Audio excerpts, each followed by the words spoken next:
on the grind, it ain't all about the dollar sign. When you're talking about the meaning of the bottom line. Any town in the world, any given time, people fighting to get by with the same sky. Keep your eyes on the prize, better aim high. Anybody say you can't is a dang lie. Seize the moment and you never let it pass by. And don't be mad you ain't do it if you ain't tried.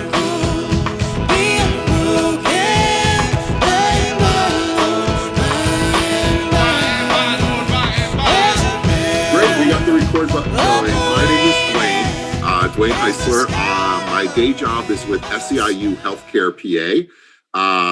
And I'm also a member of the Democratic State Committee for the party, chair of the Progressive Caucus, and involved with the Hub and Action Together and a whole slew of progressive organizations. So I am happy to be here because I think that this is incredible work, and I want to thank Pen and Kristin for working with me to put together today's presentation. And I really hope that that we'll be able to practice these things and internalize them and really help us. And I'm going to explain why that's so important. So I'm going to share my screen now, and hopefully I have it queued up properly, and we'll get started. So let me put it into present mode here. So the race-class narrative, the rural race-class narrative, that's a little different. And so I want to talk a little bit about what is the purpose? Why are we talking about this? And it's really about unifying our progressive message in a rural space. And so the purpose, for those of you that are familiar to me, yes, I put this together in the form of a pop, looking at our purpose, our outcome, like if all the stars lined up, what would it look like? And then the outcome, which I'm going to turn over then to Kristin to kind of like dig into that. But I thought this quote, and this was a quote that I heard from Anat Shankar-Osario, who is an amazing individual who has been working on the race-class narrative for years. She's worked in other states. She's worked with SEIU as well. There, thank you, Tammy. There's Nick, let him in. So one of the quotes that I think is really amazing is, our job is not to say what's popular, it's to make popular what we say. And I think that's really important because as progressives, as we tend to, there's certain areas of the race class narrative that we are almost hardwired not to do. We're resistant to. And so why are we involved in this work? What's going on? Well, there is a huge outcry. Let me see here. From progressive groups and from individuals that say, we need messaging. Where is the messaging? And part of the reason, the timeliness of this was time now to get a check on the someone from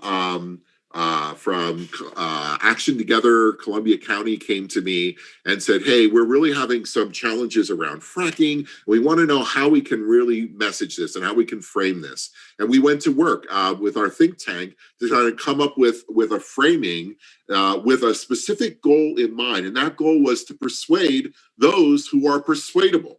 And we have to think in those terms because there are people out there that we will never convince. They are not going to get on board. It will not happen. That's our opposition, and it will not happen. But there are those persuadables, and I'll show you in the outcome what that looks like. But we have to think about what our messaging is and who our message is to. It's to our targets, which are our base, our advocates, and also to the persuadables. So this is why we're doing this, because we need this messaging, and because that's how we are going to be able to change rural Pennsylvania and align it more with our progressive values.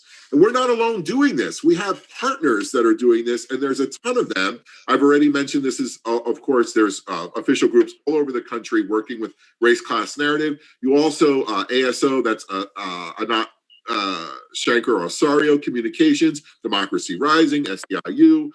There are so many organizations out there that are embracing this. So we are not alone in this work. And on a state level, we have plenty of partners too. There's the whole We Go Together campaign, Commonwealth Communications, that some of you are familiar with, the Hub, Action Together, the Fight Back Table, the Rural Frame, which is what we're calling our think tank. And so we have a lot of partners doing this, which is so important. You know, we can either lament that people don't understand the issues and they vote against their own interests and there's they're not engaged around the messaging, or we can make our messages catnip and have them come together, right? Because many times we talk about that is not helpful. So we got to make sure that our messages are catnip, and a way to do that is using the race class narrative. Now, when we're using it, why do we want to use it? What's the outcome we're looking for? Some of you are probably familiar, and when I'm done sharing my screen here, I'll put it in the chat, the link for this video. This is a video, about half-hour video around the race class narrative. And this is a graph that's used. And what is happening is America's Strength is a message that's using the principles of the race class narrative, and the different color lines represent when people are in agreement with what's being said by the speaker, and when people are like, that's not what I'm agreeing to, trying to dial away from it. And you can see with this message going throughout the message that your base, your persuadables, your advocates, and even union sampling are all riding really high on this message, and the opposition is very low. So they're like, we don't agree, and we want that. If our opposition is agreeing with our message, then what are we saying?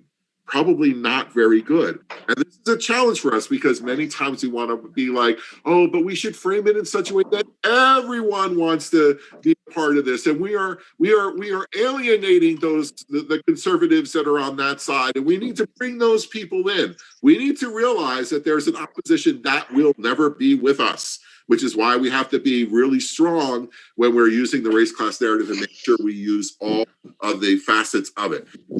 A message like this, we can actually get things done, because we are growing. I think it's really interesting, and I see this in my union background too. We tend to start with the problem. And it happens all the time. And I'm going to get into the components of the process, because it really initially is all about the shared value. We are so conditioned, and we have a habit of always starting with what the problem is. We are always talking about the problem, like this is what's happening to our environment. There's a war on women. Like, we always start with the problem instead of what we are fighting for and that shared value. And when we start with that problem, and we do it in union organizing too, we start with like agitating people, and this is what's happening in this organization, instead of talking about a vision of how it could be. When we start with that problem, I don't know about you, but I have 100 problems, and I don't want yours as well. Like who wants to buy a ticket to the Titanic? We already know how that ends, right? And so we want to make sure that we start with this shared value. And so, Cindy, when you were talking earlier about yesterday, when we were in front of Toomey's office and talking about raising the minimum wage, there was a question about, well, there's this and there's that. The reporter asked of me, and I kind of just started with a shared value. I said, I don't know about you, but I think that, and I think most people believe that if you work for a living, you should earn a living. That's a value, right? And starting with that shared value. And that was one of the quotes that got picked up by the paper. I repeat it, like making sure you dig into those things you are fighting for. So you need to take the time, take a deep breath if you're doing it verbally, or if you are, ready to respond to a post on social media, like on Facebook or on Twitter, whatever it might be. Think about, what is the shared value? What would, if everything was perfect, what would it look like? What are you moving towards? What are you fighting for? What do you stand for? And start with that shared value. Then once you have that shared value, it becomes easier to go through the rest of the race class narrative, like explicitly naming race. And we need to do that, right? And the reason that we need to do that is because of dog whistles. The opposition message is deeply rooted into dog whistles.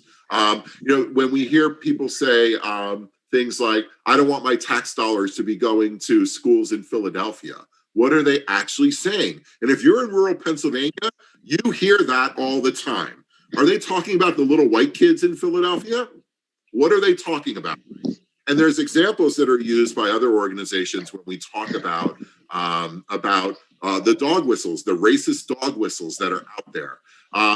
For example, when it comes to immigration, when we say immigrant, what are we thinking of? The example that Anat uses is, we're certainly, we're thinking about all of those Swedish backpackers that are here, right? Is that what we think of when we say immigrants, right?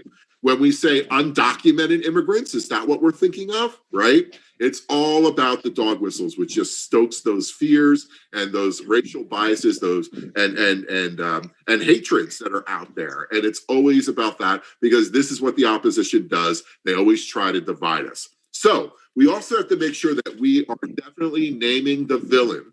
If we don't name the villain, the person who's hearing the message will name their own villain. That's not good, because it could be anyone. If you have group A and you have group B, and group A is fine and group B is not, they will think that group B is the villain unless you tell them who the villain is that's dividing group A from group B. So we have to be very explicit in saying who is the villain. Not only who, that's not good enough. Why are they doing it? Why are they doing it? And then how are they doing it? So the villain can never be used alone. We need to know the who, the why, and the how, because then our message becomes a rejoinder to what the opposition is saying. And what are they doing? They're trying to divide us. Their message is always about division. They're dividing us by what we look like, where we come from, what our zip code is, by our gender, by our race, by our religion, by age. And in fact, with the minimum wage, that's one of the ways that they always say it's entry-level college jobs. It doesn't matter that over 70% of all those jobs are held by people over like 40 years old. They don't care about the facts there. And so they're always trying to divide us, scapegoat, and use these kind of tactics of division. And why do they do that? So that they can maintain power, right? And what we have to do is realize that at the core of their message, they're always talking about how government is the problem. They're always trying to turn us against the government, and then it becomes a self-fulfilling prophecy when they're in charge. They do things, and then they blame the government for doing those things. But I believe by working together, we can have an effective government for all, right? I believe that when we work together, we can have an economy that works for all, right? Which is what part of the messaging, which is around the race class narrative and the fight for 15. If someone could put themselves on mute, please. Thank you. And then finally, the best use of the race class narrative in any messaging is to have a unifying call to action. And that needs to be a real part of it. So why have Kristin, Penn, and I kind of dug into this work, and I'm about to turn it over to Kristin. Why have we dug into this work? Because there's been a lot of work around not only the ask about how do we do our messaging, but years ago, there was a great deal of work done around the Rural Bill of Rights and what it looks like from a rural perspective. And in fact, it was recently lifted up. You can see Michelle Siegel there. And Kristin, you worked on that campaign. There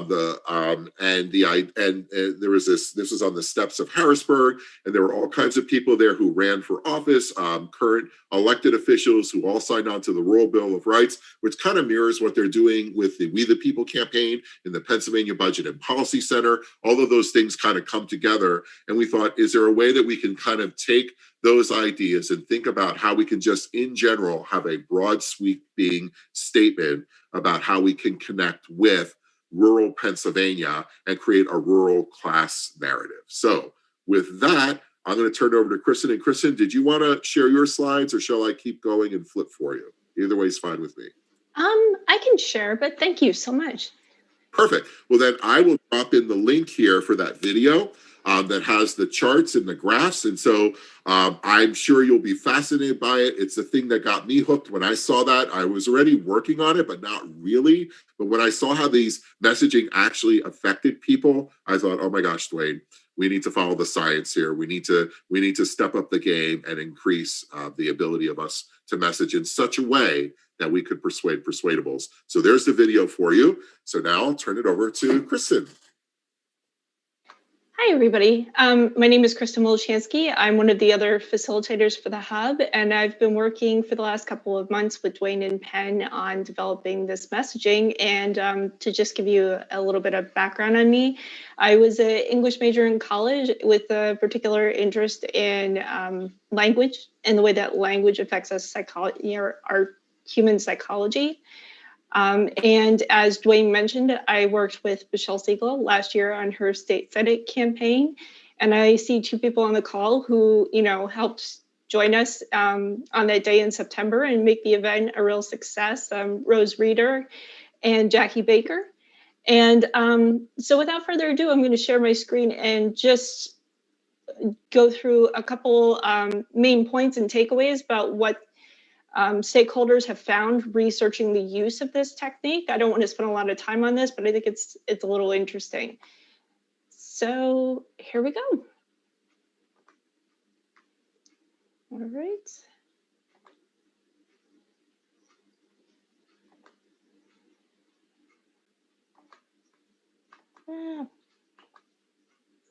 Here we go.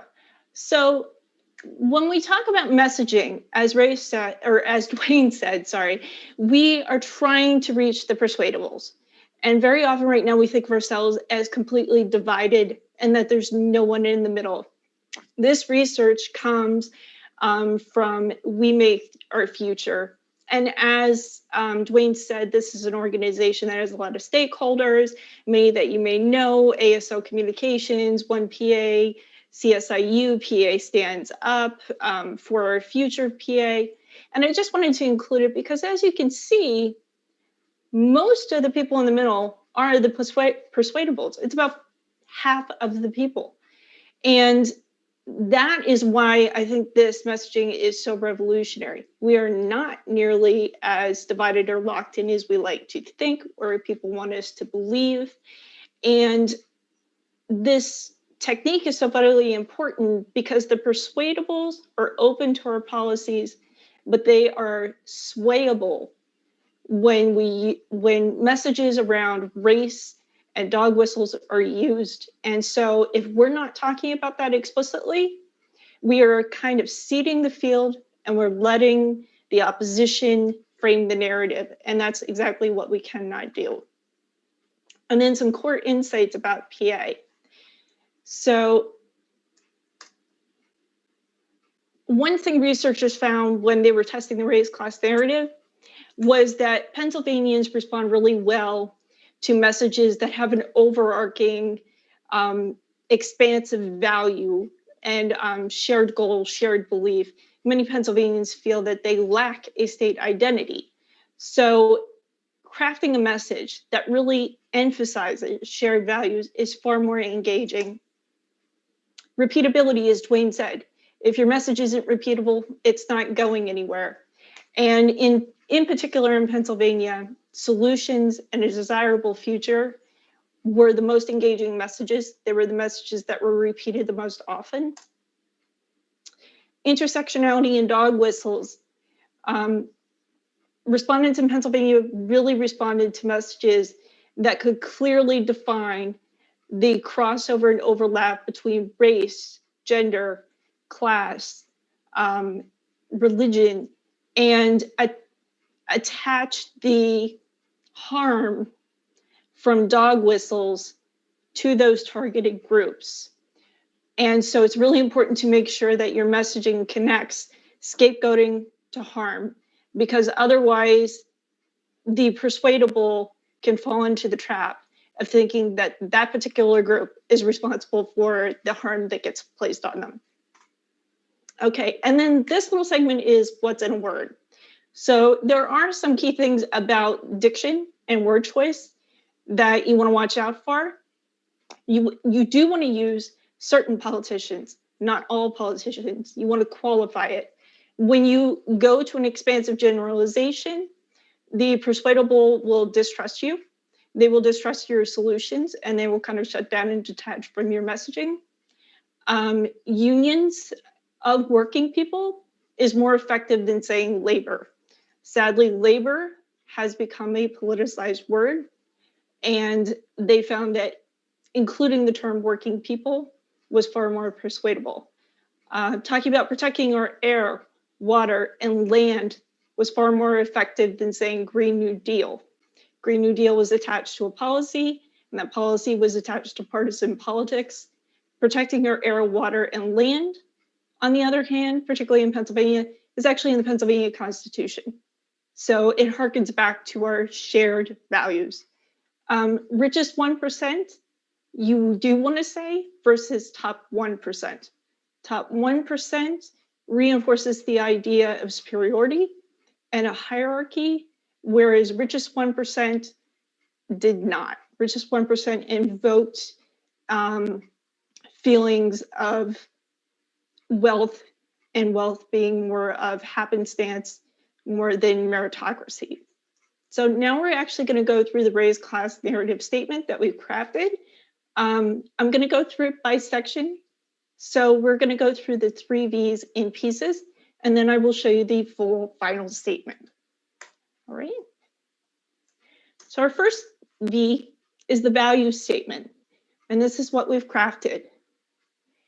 No matter what rural community or small town we live in, all of us, white, Black, and brown, deserve to prosper, no exceptions.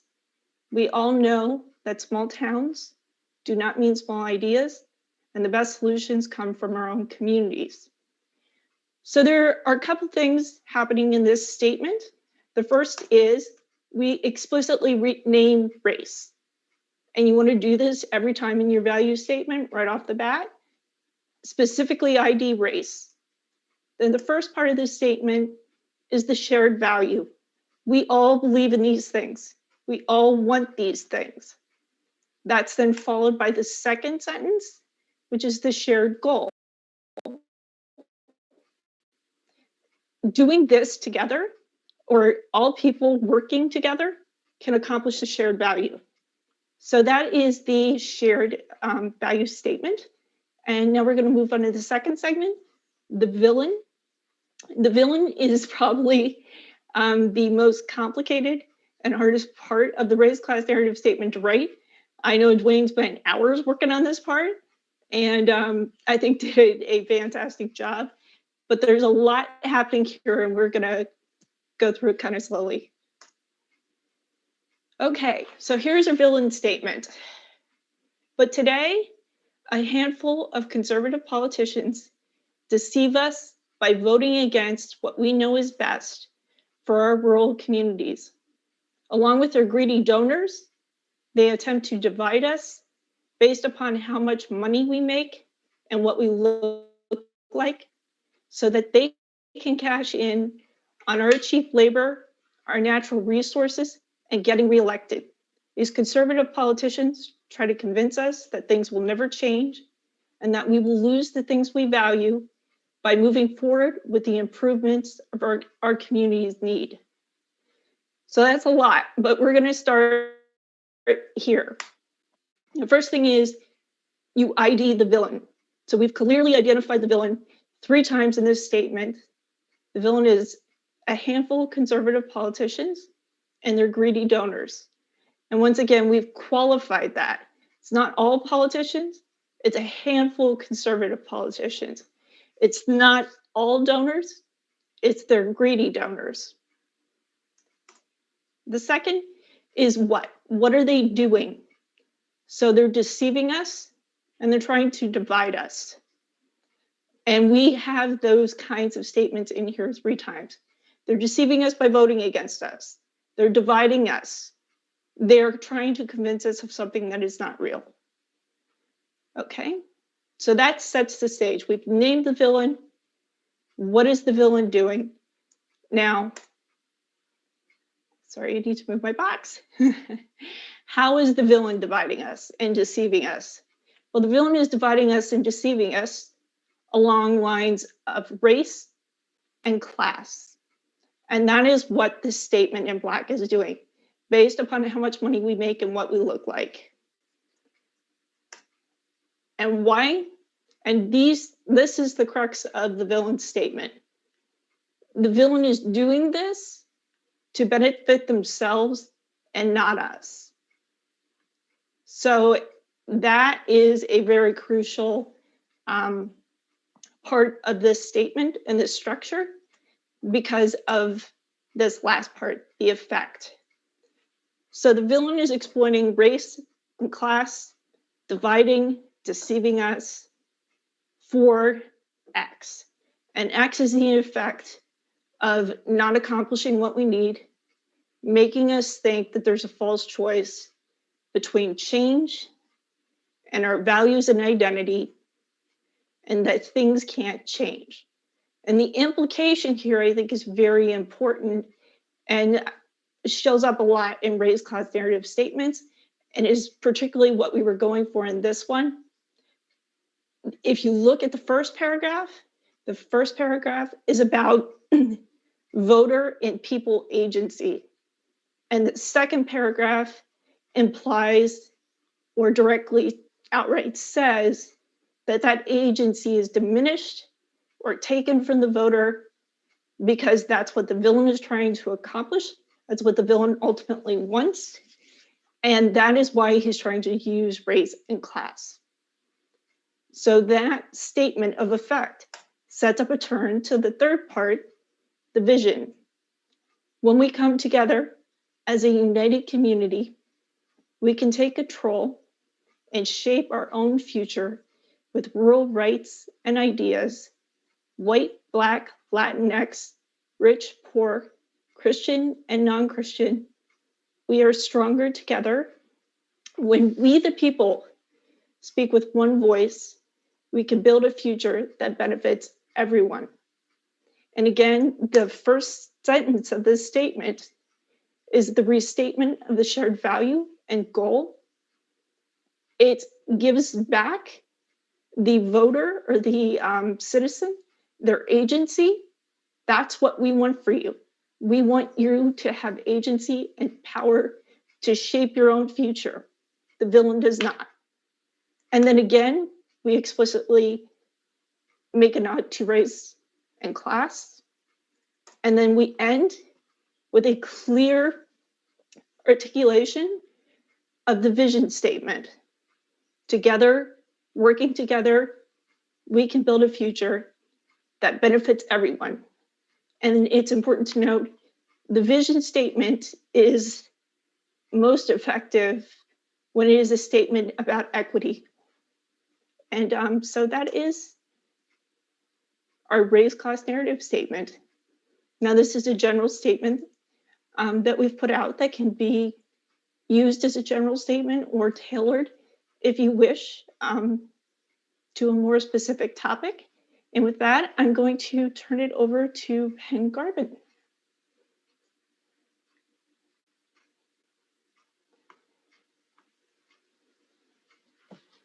Hi, everyone.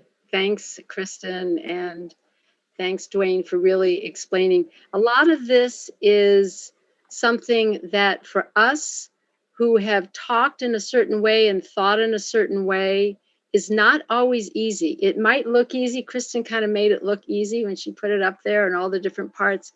But those of you who've been on the working group know that it is not easy to do. And one of the reasons that it's not easy is because we are really working on changing a narrative. We are changing how we think. And some of this gets in some of the negative narrative that's been going on the last number of decades has gotten into our own thinking. So we have to change our thinking, and we have to really change the thinking of the persuadables.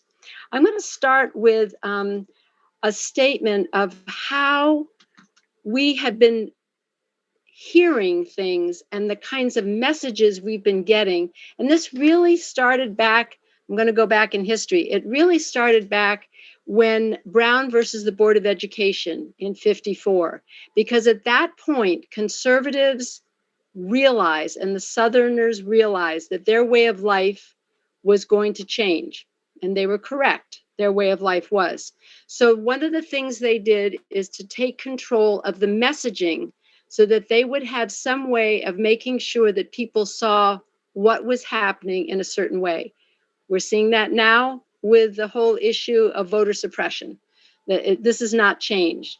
But back then, there was Lee Atwater was a Republican operative who was very instrumental in what was called the Southern Strategy, which means the Southern Strategy means the kinds of work, political work that was being done by Southerners once the Civil Rights Movement was passed. And they knew once again, as in '54, even more clearly, that their way of life was going to change. And I'm not going to read the statement, but I'm sort of just paraphrasing what he said. But he said, in the '50s, we could use the N word. And we could use that. And I'm going to say, I'm in my 70s. I remember this, that you could have people who were elected officials just without any problems getting up and using the N word and saying whatever they wanted. So that's how it used to be, he said. Now, this is a Republican strategist who was part of making the Southern strategy. He made it very clear. He made this statement in 1981. So he said, we used to be able to say that. After the civil rights movement, we couldn't say that anymore. We couldn't use the N word. I mean, he didn't say the N word, he used the full word. We couldn't say that anymore. It hurt you, it backfired on you. So we couldn't use that. So then we had to start talking about things that were a little more abstract.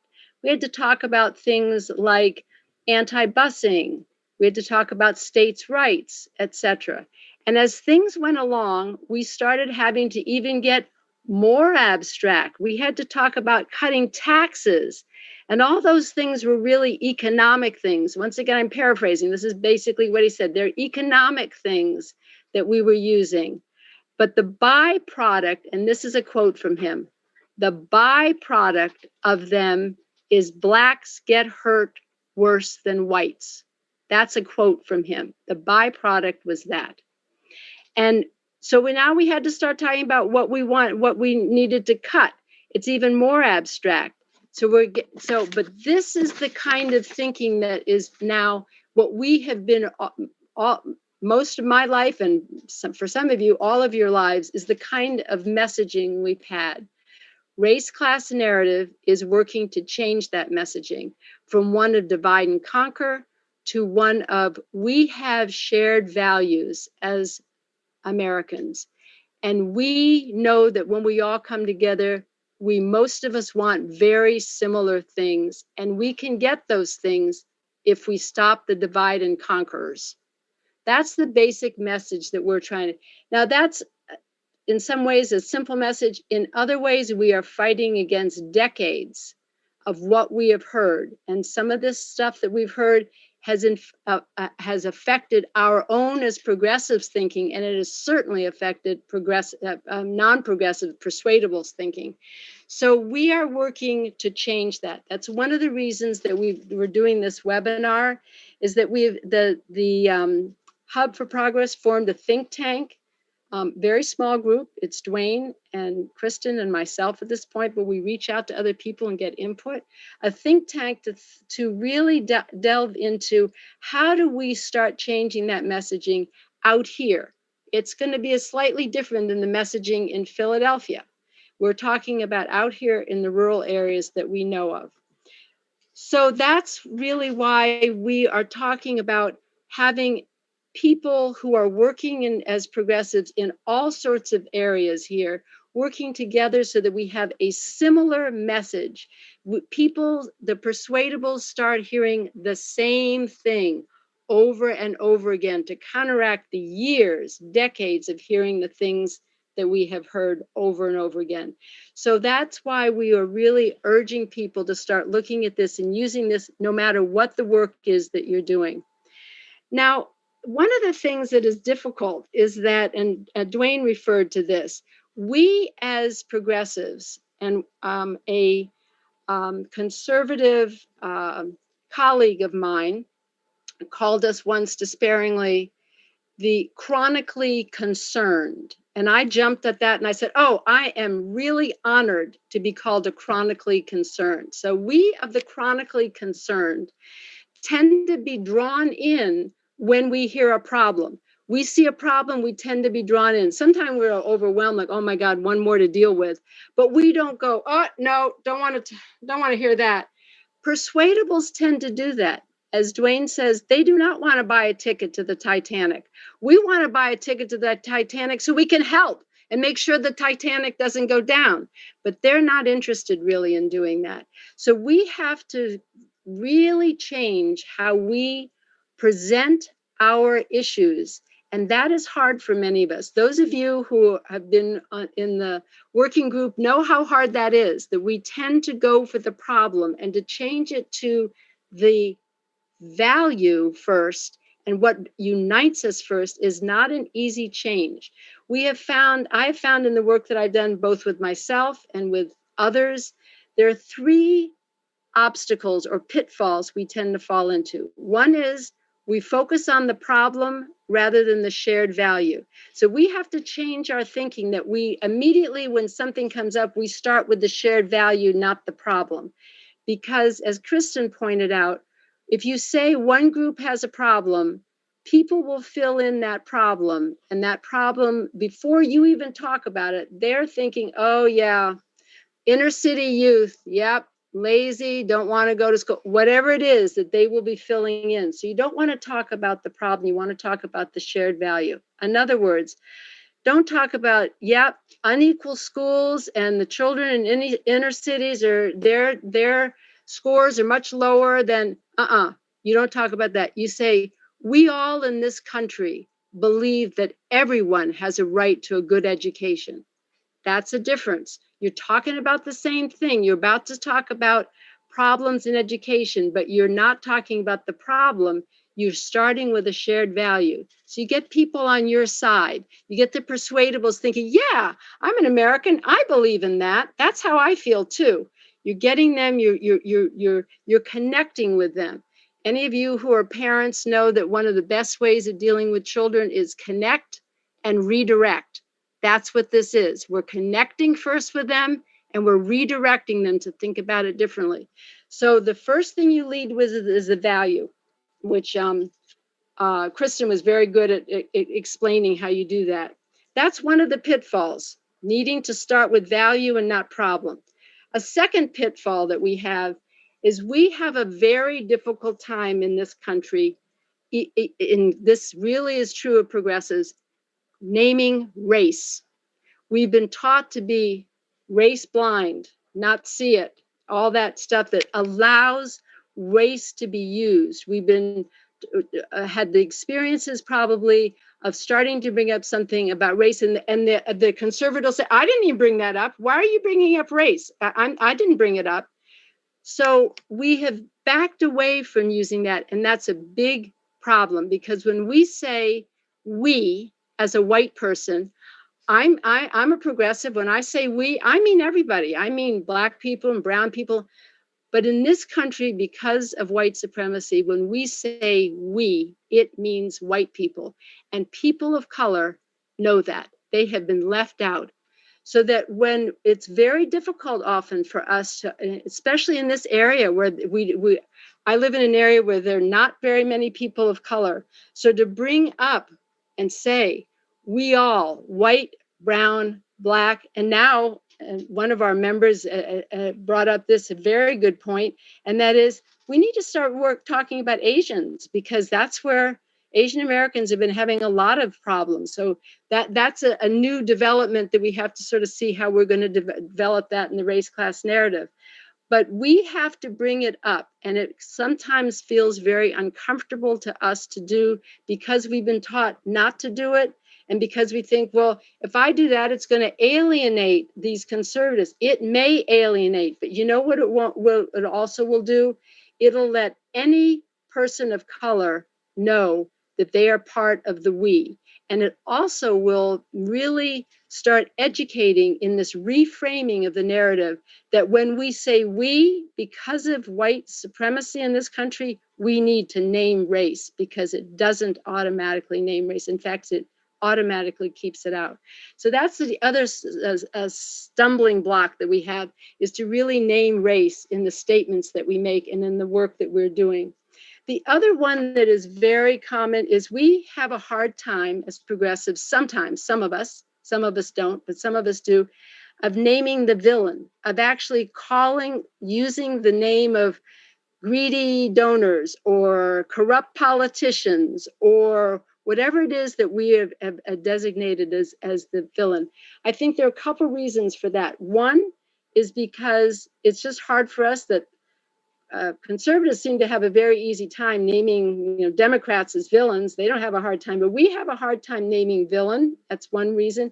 And the other is because it takes some thinking through in our complex society that's been rolling along, keeping everybody at the status quo, and things not working for the majority of us with the status quo. It takes a little bit of thinking of exactly who is the villain and how is that working? So that takes some work on our part. So all of this is to say, and Kristin, you also pointed out that there's some vocabulary words even that we need to relearn. This is not an easy one time up. We got that, we heard that presentation, and now Dwayne and Kristin and Penn, and now we'll go off and do it. It takes some work, but it's well worthwhile, because the work that has been done on this has been scientifically done. It's been with focus groups. Dwayne showed some of those lines going up and down, different colored lines, people who like things or don't like things. It's not based on what we think. It's based on focus groups of many different people and finding out what works and what doesn't work. And if it doesn't work, it's no sense in using it if what we want to do is make change. So we need to go with what works. So that is just, I wanted just to put that out very honestly. This is not an easy change in how we present things. It's an important change. And we have this ongoing group. You're all part of it right now for this one session. Meets every 2 weeks from 12 to 1 on Fridays by Zoom. And you're welcome to join us.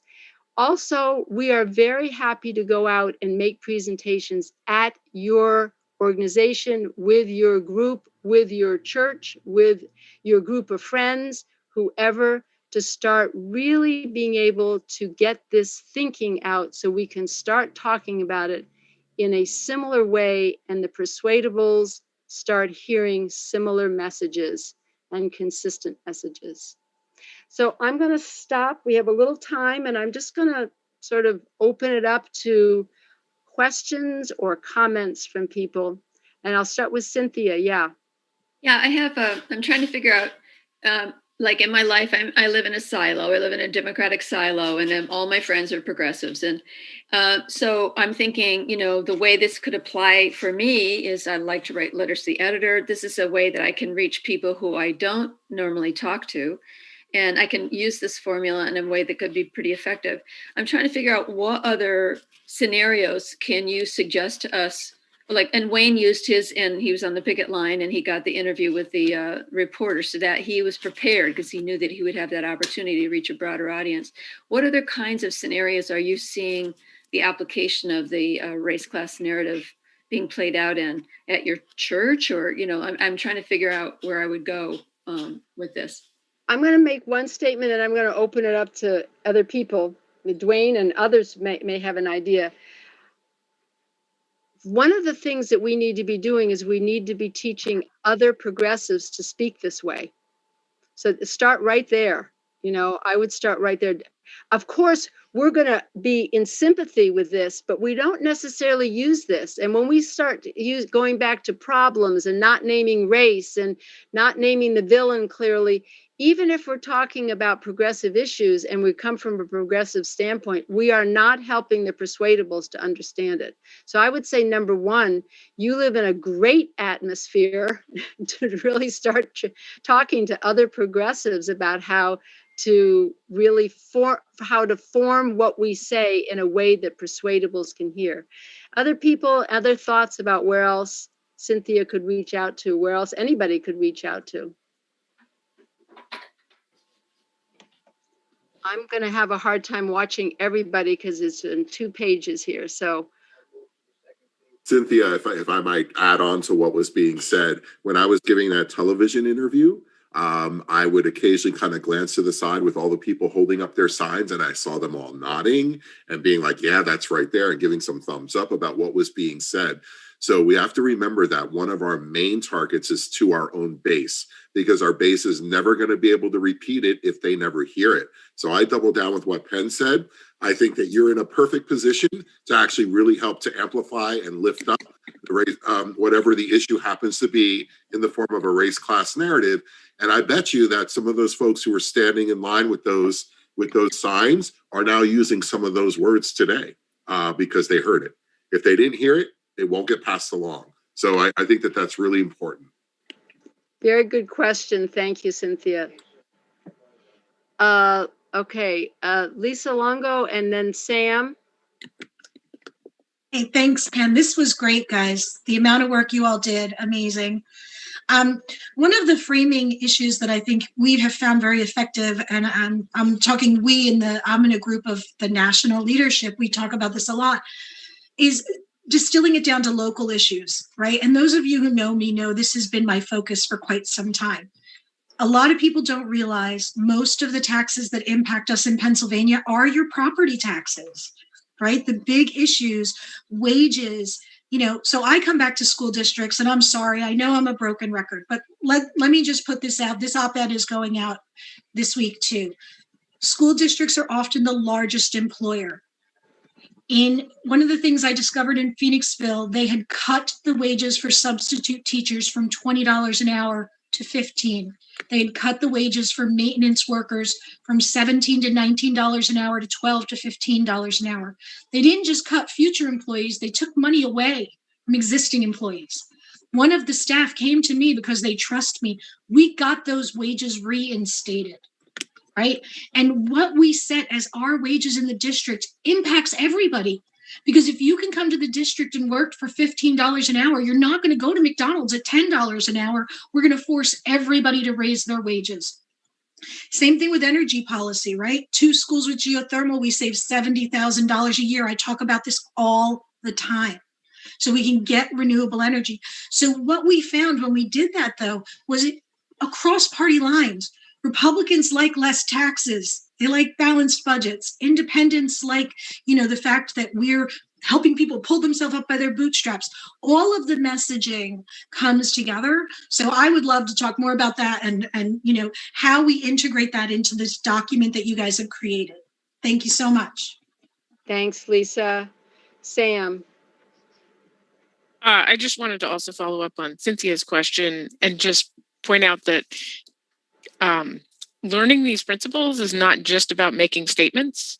It's also a habit of mind. And I find it's very helpful in understanding things that I might be reading in the newspaper, hearing on the radio, so especially insights like the idea of scapegoating, that if you don't name the villain, people decide the people who are being injured are at fault. They are the cause. And I see this all the time in news articles, right? A news article describes educational disparities, funding disparities, gun violence disparities, and does not give any further talk about, situations of poverty, other layered factors, people being sort of compressed and under pressure in so many different ways. We know that we have all those narratives that have been amply provided, unfortunately, to explain why people get what they deserve. And that's exactly, so this becomes really useful in many settings. Even if you don't use the entire thing, you're using the basic strategies to communicate, even with people who you're not really, it's sort of baby steps for you, but you're internalizing it so that when you're talking to someone you're not necessarily trying to persuade, but you realize, oh, when I said they didn't think the same thing I was thinking. And so you start just incorporating that, oh yeah, like in our county, to be honest, when you say we, you need to talk about the entire county. We have these bands. There's the West End, and then there's the eastern part. And people are like, there are people who live in my part of the county. It's a tiny county, and they have never been to the West End.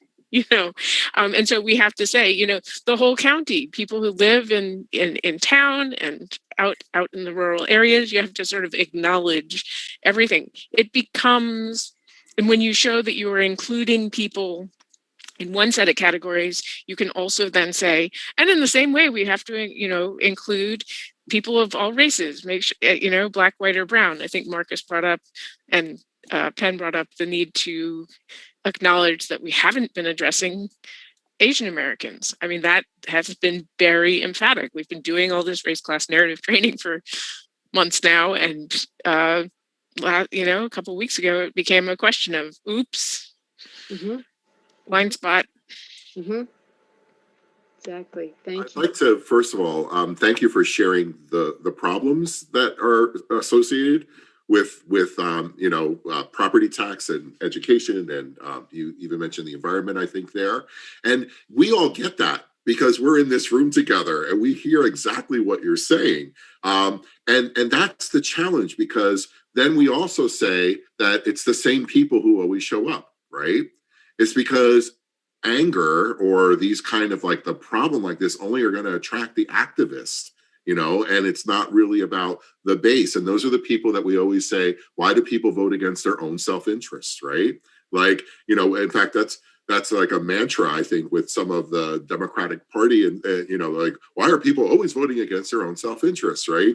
And I think part of it is like making sure that when we start to talk about any problem, this is really hard for us, that we must start with the shared value.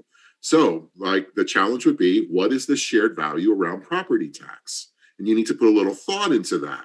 Like if all the stars were to line up, what would that look like? What is the outcome that we're looking for? And unless you put that in your communication, even with a group here, you're not going to get the buy-in that you would normally have. And so it's so easy for us. It's like a habit, a constant habit of just naming a problem and then naming a problem and naming a problem. And we are so into that we are only getting the same people and only getting those activists. So I would challenge like anyone, the next time they're talking about their issue, to pause, take a break, and just start with that shared value. If you can begin down that path, even with a group like this, that's gonna take your messaging through the roof right there. Like all of a sudden, people understand what it is you're going for. Not, oh, look at this problem and why is this like this? And we need messaging, and it doesn't get us anywhere.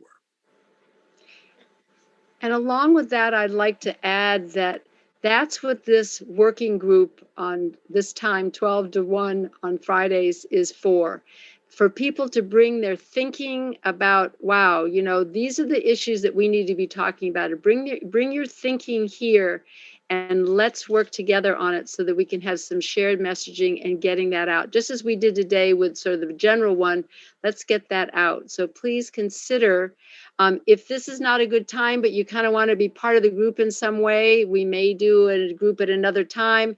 Just my husband, Doug, put in the chat my phone number and email. I'll be the kind of point person to get people's names and so forth. So be thinking about how you see you could use this and share it with the rest of us, because it's something that we need to work on together. Kristin, you had something, and then anybody else. We're going to end very shortly in about a minute. So anybody else, let Kristin, and then maybe one other person. Yeah. Yeah, I was just going to add to what him and Dwayne said. I think the more that you use this technique and you start writing these statements, the more that you start to see that the structure is really between two competing ideas. Our values and our idea of motivation, of agency, of action, and the fact that the villain is seeking to demotivate so that you leave them alone and they can do what they want. So it's not really, I think, necessarily stepping away from the problems. It's reframing it so that we are starting from a position of rhetorical power instead of being disempowered rhetorically, and talking first about the problem and the obstacle in front of us. Thanks, Kristin. Yeah, agency, really important these days. Anybody else have any either comment or question? Is there anybody? Am I missing somebody? Just unmute yourself and speak up if you have a question or a comment.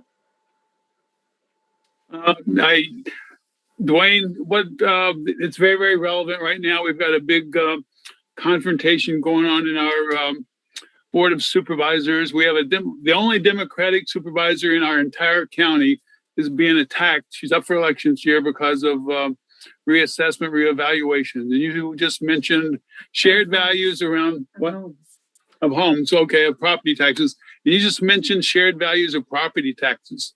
You've got a lot in your mind. Could you share that real quick?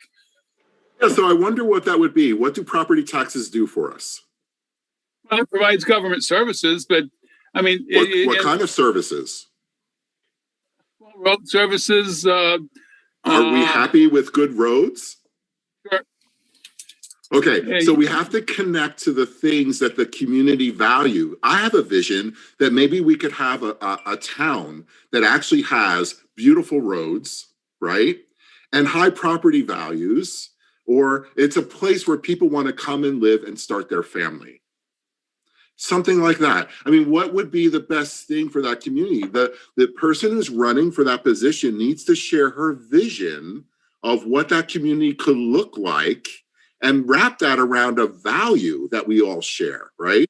We all want a community that does A, B, and C, that provides X, Y, and Z, that promotes, you know, someone give me 1, 2, and 3, right? Whatever it might be. But that's where we have to start, right? So that people know where we're going. We have to start with that shared value, and that brings people in instead of, as Kristin just like amazingly said, entrenches us in the problem and gives us a rhetorical handicap, basically. Very relevant question for us right now. Thank you. Yeah, sure. Thank everybody who's been on. Please remember, if you are not part of the ongoing working group and you would like to be, please just put your name and email in the chat. You can. I think, I just, somebody else had a hand up, but I think we're going to end because it is 1 o'clock and I want to let people get off.